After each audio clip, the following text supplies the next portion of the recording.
मुंबईमध्ये भाजप शिवसेनेमध्ये जागांच्या अदलाबदलीचा गुंता कायम दिसतोय। 207 जागांवर शिवसेना भाजपचं एकमत आहे। अमित साटम यांनी ही माहिती दिली। भाजपच्या 128 जागा आणि शिवसेनेच्या 79 जागांवर आमचं एकमत झाल्याचं साटम यांनी म्हटलंय आणि उर्वरित 20 जागांबाबत मुख्यमंत्री फडणवीस आणि उपमुख्यमंत्री एकनाथ शिंदे निर्णय घेणार असंही समजतंय।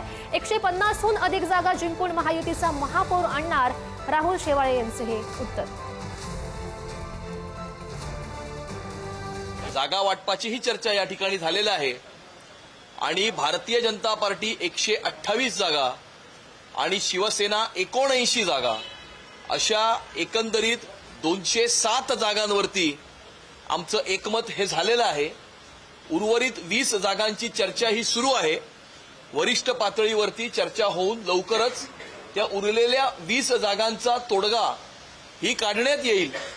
आमचा यापूर्वीच निर्धार केलेला आहे 227 जागेवर महायुतीच्या माध्यमातून निवडणूक लढून कुठल्याही परिस्थितीत 150 पेक्षा जास्त जागा जिंकून महापौर महायुतीचा या ठिकाणी बनवायचा आहे, हा एक निर्धार केलेला आहे। त्यामुळे प्रत्येक जागा निवडून कशी येईल हा निकष आम्ही ठेवतोय। आम्ही कॅन्डिडेटवर कॉन्सन्ट्रेट केलेलं आहे, पक्षाच्या संख्येवर याच्यावर कॉन्सन्ट्रेशन केलेलं नाहीये। त्यामुळे आमच्या दृष्टिकोनातून महायुतीचा उमेदवार कसा जिंकेल या दृष्टिकोनातून आमची रणनीती असेल।